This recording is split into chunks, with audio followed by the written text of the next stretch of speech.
গরমে সঠিক পরিচর্যার মাধ্যমে আপনার খামারের ব্রয়লার মুরগিগুলো বেশি স্ট্রোক থেকে বাঁচাতে পারবেন। যে গরমে দেখা যায় যে বর্তমানে যে প্রচণ্ড গরমটা পড়তেছে, এই গরমে দেখা যায় যে ব্রয়লার মুরগির খামারিদের খুব বেশি লসের কবলে পড়তে হয় ব্রয়লার মুরগি স্ট্রোক করে মারা যাওয়ার কারণে। তো কিছু কিছু পরিচর্যা আছে, এই সঠিক পরিচর্যাগুলো যদি আপনারা সঠিকভাবে করতে পারেন তাহলে দেখা যাবে যে আপনার খামারে একদমই মুরগি স্ট্রোক করবে না, যত গরমে পড়ুক, যদি আপনারা একটু কেয়ারফুলিভাবে একটু দেখাশোনা করেন।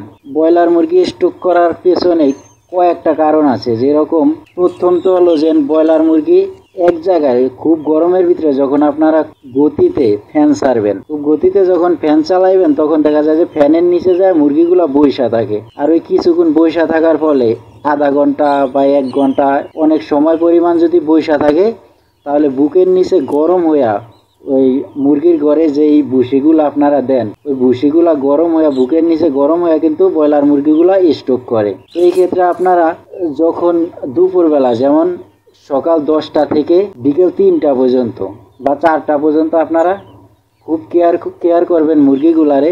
আধা ঘন্টা পর পর বা 20 মিনিট পরে পরে ঘরে ঢুকে ব্রয়লার মুরগির খামারে ঢুকে সব মুরগিগুলারে হাঁটাইবেন যাতে এক জায়গায় বসে না থাকতে পারে। আর দ্বিতীয়ত হলো পানি দেওয়ার ক্ষেত্রে আমরা অনেকে কি করি যে সকালবেলায় পানি দেই, সারাদিন চলে পানি। এরকম করা যাবে না গরমের দিনে, কারণ গরমের দিনে পানিটাও খুব তাড়াতাড়ি গরম হয়ে যায়। এই ক্ষেত্রে সকালে একবার পানি দিবেন, ওই পানিটা আপনার 10টা থেকে 11টার ভিতরে যাতে খায়া শেষ করতে পারে ওই পরিমাণে পানি দিবেন। তারপরে 10টা 11টার সময় আবার নতুনভাবে পানি দিবেন, ঠান্ডা পানি, যাতে ওই পানিটা 2টা থেকে 3টা পর্যন্ত খাইতে পারে। 3টা পর্যন্ত খাওয়ার পরে আবার পানি দিবেন আপনারা একবারে সন্ধ্যা পর্যন্ত।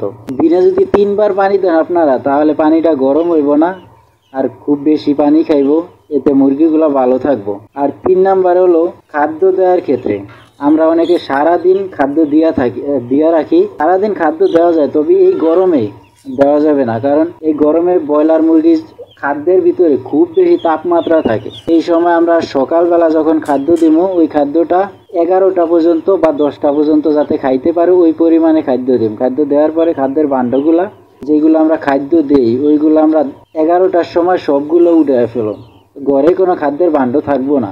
তারপরে 11টা থেকে 12টা, 1টা, 2টা, 3টা এই 4 ঘন্টা আমরা খাদ্য দিব না ব্রয়লার মুরগির, 4 ঘন্টা শুধু পানি খাইব। পরে 3টার পরেতে আবার খাদ্য দিবেন রাত্র পর্যন্ত। তো এই দিনে 4 ঘন্টা খুব বেশি তাপমাত্রা থাকে, গরম থাকে। আর এই সময় যদি মুরগিতে খাদ্য খায়, খাদ্যের ভিতরে খুব বেশি তাপমাত্রা আছে, এই টাইমে খাদ্য খাওয়ার ফলে মুরগি বেশি স্ট্রোক করে। এই 4 ঘন্টা বা 3 ঘন্টা যদি খাদ্য না খাওয়ান তাহলে মুরগির কোনো সমস্যা হইব না, এতে মুরগি আরও ভালো থাকবো আর খাদ্যটাও সেফ হবো, মুরগিগুলো আর স্ট্রোক করবো না। তো এই কয়েকটা দিক যদি আপনারা লক্ষ্য করেন, মুরগিগুলা একটু হাঁটা চলা করাইবেন আধা ঘন্টা 20 মিনিট পরে, দিনে 3 থেকে 4 বার ঠান্ডা পানি দিবেন। আর যদি এই দিনে দুপুরবেলা যদি 3 থেকে 4 ঘন্টা যদি খাদ্য না দেন তাহলে মুরগির কোনো সমস্যা হইব না।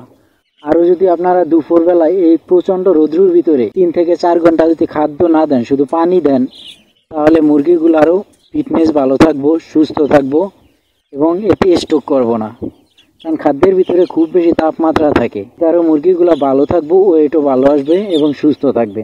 এবং আপনারা চাইলে এই দুপুরবেলা যখন প্রচণ্ড রৌদ্র পড়ে তখন ভিটামিন সি জাতীয় যে কোনো ঔষধ আপনারা পানির সাথে প্রয়োগ করতে পারেন। যেমন ভিটামিন সি জাতীয় ঔষধ যদি আপনি পানির সাথে মুরগিকে দেন তাহলে মুরগির দেহের তাপমাত্রা নিয়ন্ত্রণে থাকবো। তো দর্শক, ভিডিওটা এই পর্যন্তই। আমার ভিডিওটা যদি আপনাদের একটু হলেও উপকার হয়ে থাকে দয়া করে চ্যানেলটি সাবস্ক্রাইব করবেন, লাইক করবেন, কমেন্ট করবেন। ধন্যবাদ সবাইকে।